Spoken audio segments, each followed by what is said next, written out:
Daniel Reyes cared to look. He had spent 6 years running a small salvage ship through fields like this one, picking up scraps that bigger companies did not want. His crew was small. Grace Holt, who understood ship systems better than anyone he had ever met, and Owen Fitch, who could fly through wreckage without scratching the paint. They were not rich. They were not famous. But they were good at finding things other people missed.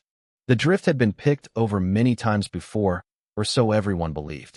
Old maps marked it as empty of anything valuable, just twisted hulls and frozen bodies that no one had ever recovered. Daniel had studied those maps for months, though, and he noticed something strange. One shape in the debris field did not match the official records. It was too large, too intact, and it gave off a power signal so weak that most scanners would miss it completely. "That's not scrap," Grace said, looking at the readings on her screen. "Scrap doesn't have a heartbeat." She was not speaking literally, but she was not entirely wrong either. The signal pulsed, slow and steady, like something asleep rather than something dead. Owen brought their ship in close, weaving between broken hull plates and drifting fragments of old weapons systems. As they got closer, the shape became clearer. It was a warship, larger than anything Daniel had ever salvaged, its hull dark and pitted from a century of drifting through space with no repairs. Down one side, barely visible under a layer of frost, was a name, Vigil. Daniel checked the registry on his handheld scanner. The name came back with a single line of information: vessel destroyed, all hands lost, long retreat campaign, 112 years ago. Nothing else. No cause of loss. No further detail. Just a name and a date, like a headstone with no story behind it. "It's not destroyed," Owen said, staring through the viewport at the ship's mostly intact hull. "Destroyed ships don't look like that." They suited up and crossed over, moving through a hole in the outer hull that had clearly been made a long time ago, not by their own tools. Inside, the ship was cold and silent, but strangely clean. Dust had settled everywhere, but nothing had been touched. The corridors were lined with small metal plaques, each one bearing a name and a rank. Daniel realized, walking past them, that these were not decorations. They were memorials, one for every crew member who had served on this ship. Someone, before the end, had made sure every person aboard would be remembered. Grace found the ship's main systems room deep in the hull, past several sealed doors that had to be forced open by hand. At the center of the room sat a core unit, dark and silent, connected to cables that ran off in every direction like roots of an old tree. It did not look destroyed. It looked like it had simply stopped, waiting. "We could report this," Grace said. "Let the Navy deal with it." "And lose salvage rights to a find like this?" Daniel shook his head. "We're already here. Let's at least see what we're dealing with." Against Grace's better judgment, and with Owen watching the door nervously, Daniel connected a small portable power cell to the core unit. Nothing happened at first. Then a single light, dim and red, blinked awake somewhere deep inside the machine. It was barely visible, easy to miss if no one had been watching for it. But it was there. A low hum began to build through the deck plating, faint at first, then steadier. Lights along the corridor ceiling flickered, one section at a time, as though something was slowly remembering how to see again. Grace grabbed Daniel's arm. "That's not just power," she said. "Something in there is waking up." Daniel did not step back. Part of him wanted to. Every warning he had ever heard about old military hardware told him to disconnect the cell and get his crew off this ship immediately. But another part of him, the part that had spent months chasing a signal nobody else believed was worth chasing, wanted to know what this ship had seen. What had left it drifting for over a century, marked as destroyed, when it was clearly still whole. The core unit's lights steadied, no longer blinking but glowing with a slow, patient rhythm. Somewhere in the deck below their feet, a new sound joined the hum, something like a long, slow breath being taken for the first time in over 100 years. Owen's voice came through the calm, tight with nerves. "Whatever that is, it just noticed us." Daniel looked around at the memorial plaques lining the corridor, then back at the glowing core. He thought of the name on the hull outside, the mismatched registry entry, the crew who had never been recovered.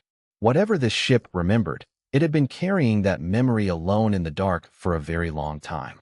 "Let's find out what happened here," he said quietly, and behind him, deep in the ship, something answered with a sound that was almost, but not quite, a voice. Power did not return to the Vigil all at once. It came back the way feeling returns to a hand that has been numb too long. Slow, uneven, and painful in places nobody expected. Lights flickered through sections that had not seen light in over a century. Old systems tested themselves one by one, some failing silently, some coming back stronger than they should have after so many years of sleep. Daniel, Grace, and Owen stood in the system's room, watching as more of the ship came alive around them. None of them spoke. There was nothing to say that would make sense of what they were seeing.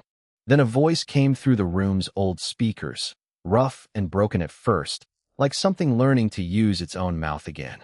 "Status," the voice said. "Report status." Grace looked at Daniel. "It thinks we're crew." Daniel stepped closer to the core unit. He was not sure how to talk to a ship, but he decided the safest thing to do was answer honestly. "We're not your crew," he said. "We found you adrift. You've been here a long time." There was a pause, longer than felt natural. When the voice returned, it sounded steadier, though something in it had changed, like a person realizing a fact they did not want to accept. "Define long," it said. 112 years, Grace answered. Another pause, this one heavier than the first. Systems around the room flickered again, as though the ship itself needed a moment to process what it had just heard. "That is not possible," the voice said. "Last recorded action, holding position, ashfall line, awaiting reinforcement." "There was no reinforcement," Daniel said carefully. "Not that we know of. Not for a long time." The ship did not answer right away. Instead, screens around the room began lighting up on their own, filling with data faster than any of them could read. Grace moved to one of the panels and tried to make sense of it.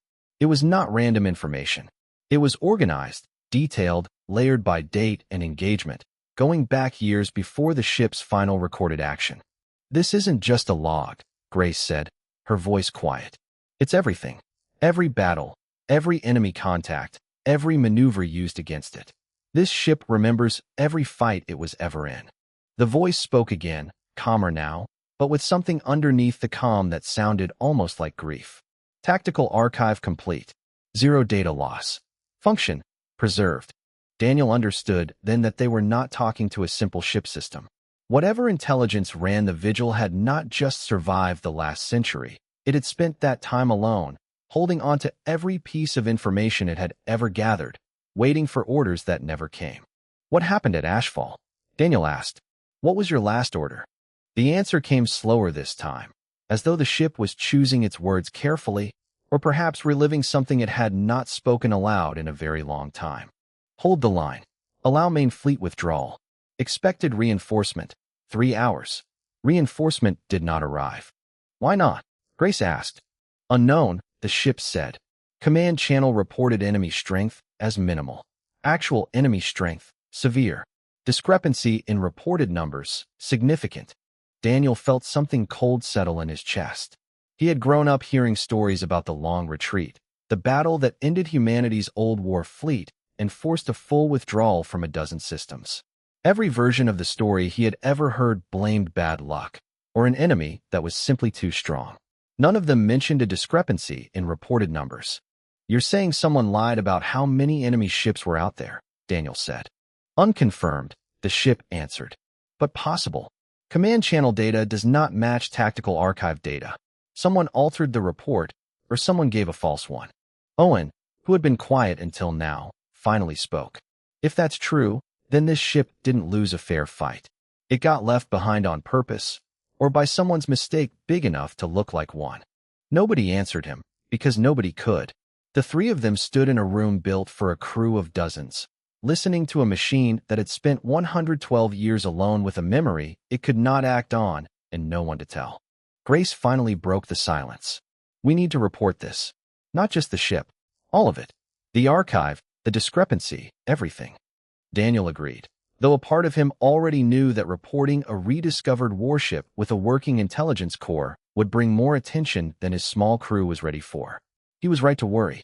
Within hours of their first transmission back to a relay station, requesting confirmation on the Vigil's registry status, a response came back far faster than routine paperwork usually moved.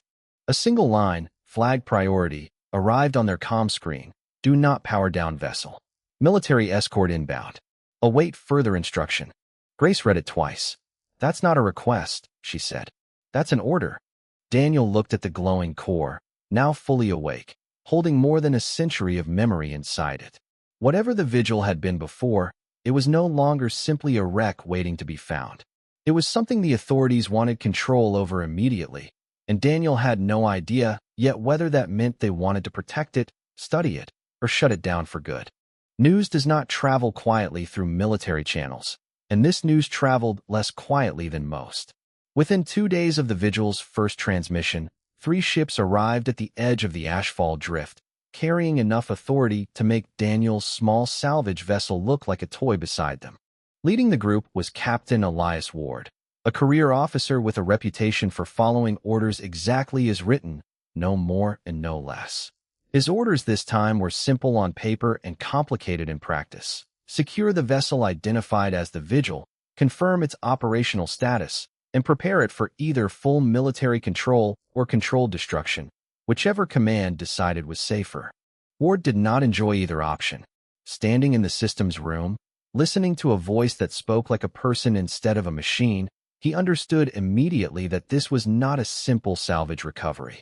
Everyone, Daniel said, including one where someone lied about enemy numbers and left this ship to hold a line it couldn't survive. Ward's expression did not change, but something behind his eyes did.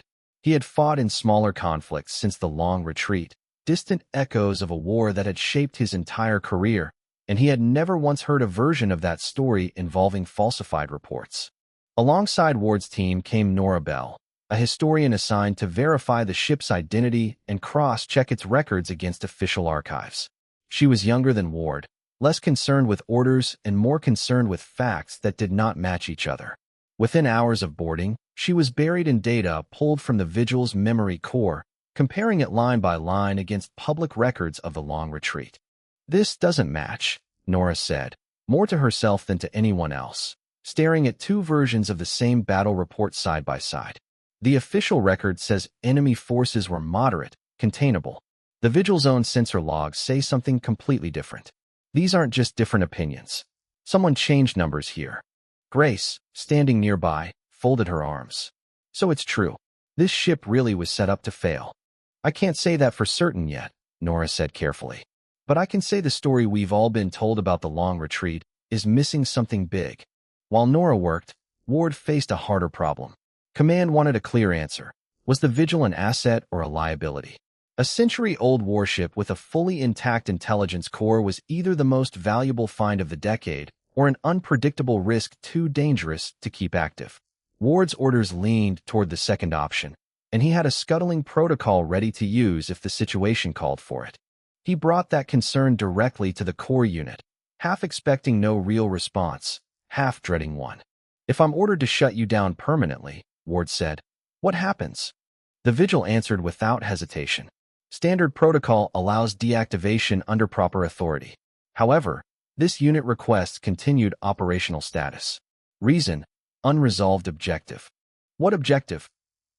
Original orders. Hold the line until reinforcement arrives, or until threat is neutralized. Threat was never neutralized. Reinforcement never arrived. Objective remains incomplete. Ward frowned. That order is 112 years old. It's void.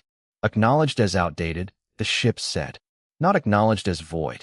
Request permission to complete original mission under updated command structure.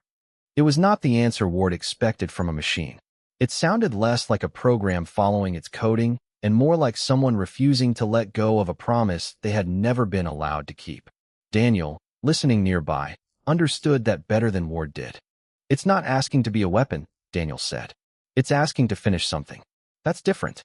Before Ward could respond or decide how much weight to give a machine's request, alarms sounded through the drift's outer sensor net, carried by the escort ship's own systems. Unknown contacts, moving in tight formation, had entered the edge of the debris field. Their profile did not match anything registered in human catalogs. Grace pulled up the readings fast. Those aren't ours. Those aren't anyone's we know. The Vigil's voice returned, quieter than before, almost too calm for what it was saying. Contact profile matches historical adversary designation, Skarn Directorate. Confidence, high. Ward's plans for quiet containment fell apart in an instant. Whatever decision Command wanted to make about the Vigil's future, it would have to wait, because something from the ship's old war had just noticed it was awake again, and it had not come to say hello. The Skarn Scout formation had not expected to find anything alive in the Ashfall drift. That was the entire reason they were sent, to confirm a rumor and report back, nothing more. A century ago, the Directorate had left this system with a decisive victory, one so thorough that no one believed anything from the old human fleet could still be functioning here. The Scout Commander expected drifting metal, nothing more. Aboard the Vigil, alarms rippled through the ship as the Scout formation moved closer. Ward's escort ships took defensive positions, but everyone in the system's room understood their small collection of vessels was outmatched against anything the Directorate might send in force. "She's not a wreck anymore," Daniel said. "And falling back means giving up whatever information those scouts gather. If they confirm the Vigil is active, they'll come back with a real fleet." The Vigil spoke before Ward could argue further. "Recommend immediate defensive action. This unit retains full combat capability. Request authorization to engage." Ward hesitated. Every part of his training told him this decision needed approval from Command, needed proper channels, needed time they did not have. The scouts were closing fast, weapons already charging. "Authorization granted," Ward said finally. "Defend only. Do not pursue." The Vigil's systems responded instantly, power flowing through weapon arrays that had not fired in over a century, but had clearly never forgotten how. Owen, given emergency clearance to take a secondary pilot station, felt the ship respond to his inputs with a smoothness that startled him, as though something else was adjusting his corrections before he even finished making them. "It's helping me fly," Owen said, half amazed, half unsettled. "It's flown this exact kind of engagement before," Grace said, watching data scroll past on a nearby screen. "Multiple times. It's not guessing what the Skarn will do. It already knows." The first exchange of fire came fast. Skarn scout ships opened with a coordinated strike pattern, 3 vessels converging from different angles in a maneuver clearly designed to overwhelm a single target's defenses. It was a tactic built to work against ships that had never seen it before. The Vigil had seen it before. Weapons fire that should have struck the ship's hull instead found empty space, as the Vigil shifted position at exactly the right moment, countering a maneuver it had recorded and studied more than 100 years earlier. One scout ship, caught off guard by the precision of the response, took a direct hit and spun away, trailing debris. The remaining 2 scouts adjusted immediately, falling back into a different formation, one meant to draw fire while a third angle opened for attack. Again, the Vigil moved first, as if it already knew the shape of the trap before it fully formed. "This isn't just data," Nora said, watching from a secondary station, her earlier skepticism giving way to something closer to awe. "It's experience. This ship has fought Skarn tactics so many times that it doesn't need to think through a response. It just remembers what worked." The engagement lasted only minutes, but it felt far longer to everyone aboard. By the end, one scout ship was destroyed, another crippled and retreating, and the third breaking off entirely rather than risk further losses. Ward's escort ships had barely needed to fire a shot, their support limited to covering angles the Vigil could not reach fast enough alone. As the last Skarn vessel vanished from sensor range, silence settled back over the drift, broken only by the low hum of the Vigil's systems cycling down from combat readiness. Ward stood near the core unit, watching data scroll past that confirmed the engagement's outcome. He had come here with orders to contain a potential threat, and instead, he had just watched that threat save every ship in the area. "That was a scouting force," Ward said quietly. "Small. Testing us. They'll report what they found," Daniel said. "A ship that shouldn't exist, fighting like it never lost a step. That won't stay quiet." The Vigil's voice returned, steady but carrying something that almost sounded like resolve. "Correct assessment. Recommend full defensive preparation. Enemy will not send a probe next time." Nobody in the room needed to ask what would come instead. Truth, once it starts moving, is hard to put back where it came from.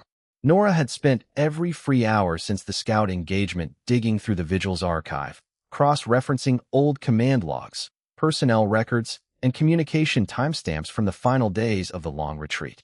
What she found did not just confirm that someone had falsified enemy numbers. It named who. The officer responsible had been dead for decades, his career ending not in disgrace, but in quiet retirement, remembered as a competent commander who happened to survive a battle that killed thousands of others.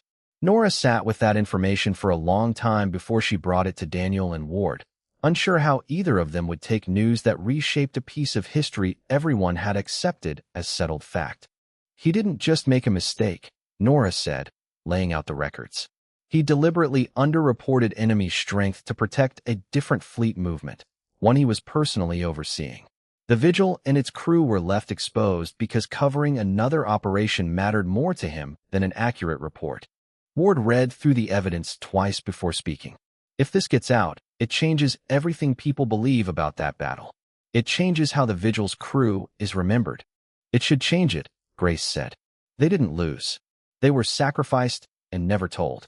Command's reaction, once the report reached higher authority, was not unified. Some officials wanted the information buried entirely, worried about the damage it could do to public trust in old military leadership. Others, including several who had lost family in the long retreat, demanded the truth be released immediately, along with full recognition for the Vigil's original crew. Ward found himself caught in the middle of that argument, but not for long. Watching the Vigil defend an outmatched group of ships against overwhelming odds, and hearing Nora's evidence firsthand, had already shifted something in him. When pressed by superiors for a recommendation, he gave one that surprised even himself. Reinstate the ship, Ward said. Publicly.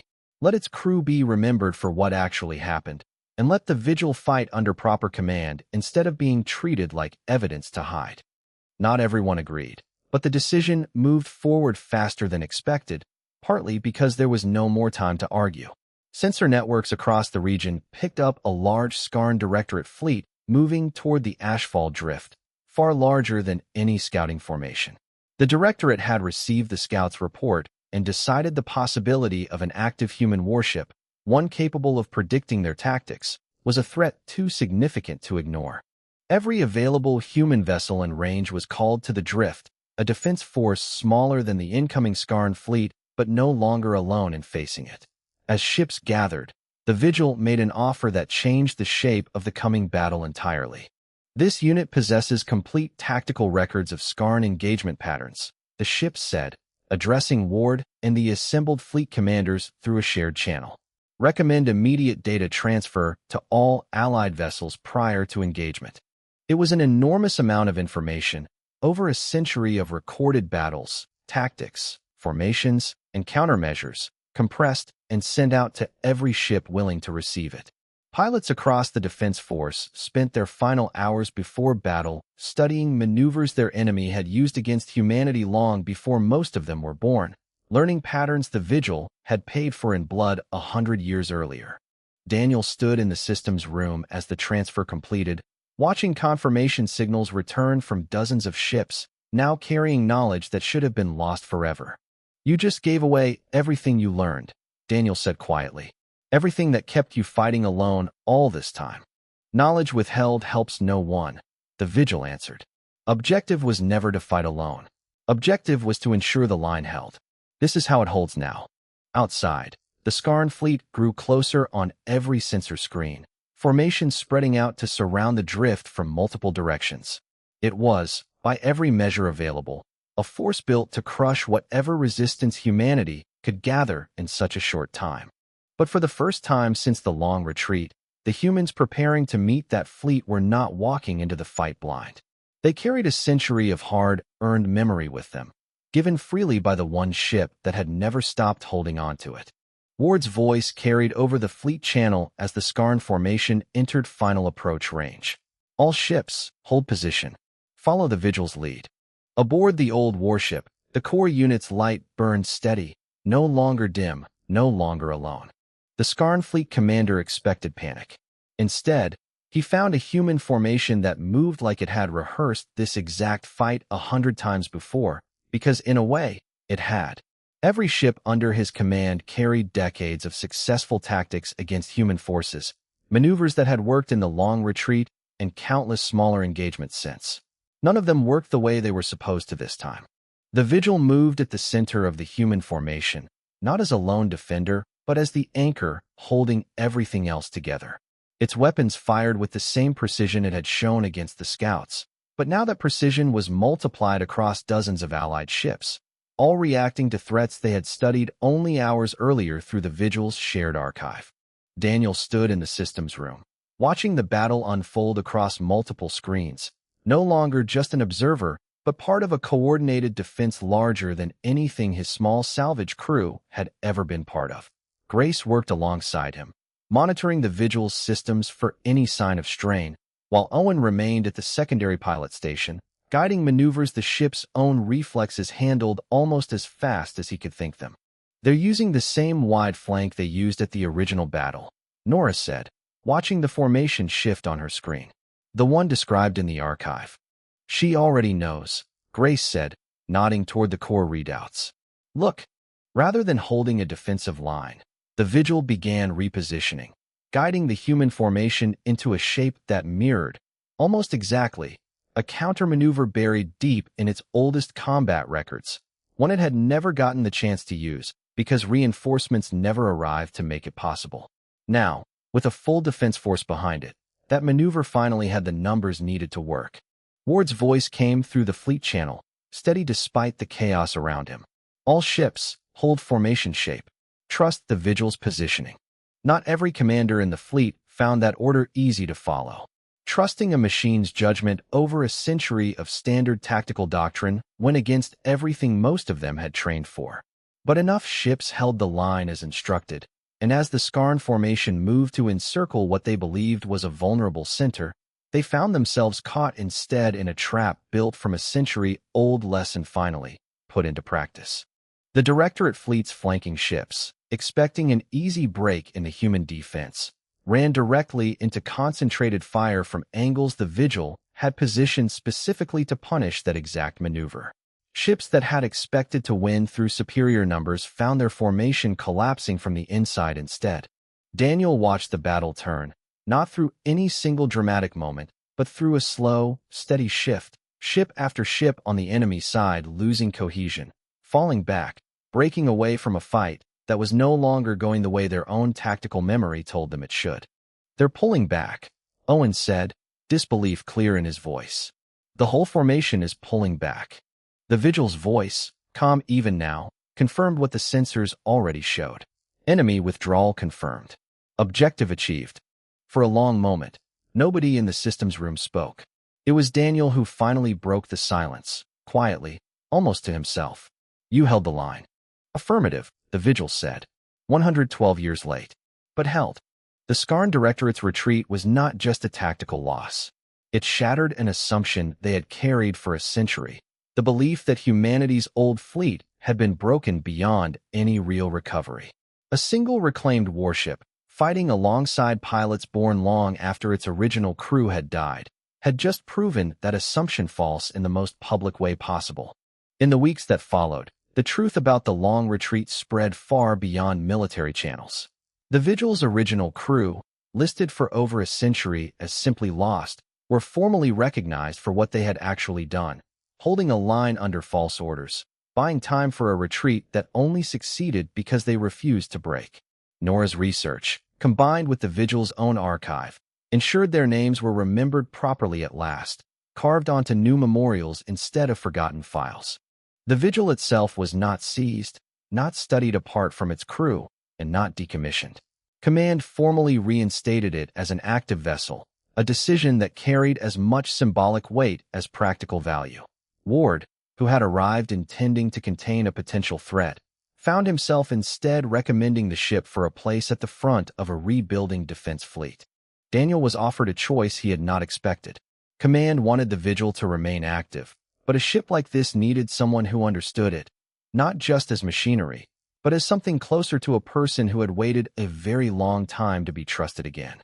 They offered him a permanent place aboard, not as an owner, since no one truly owned a ship like the Vigil, but as its first chosen crew in over a century.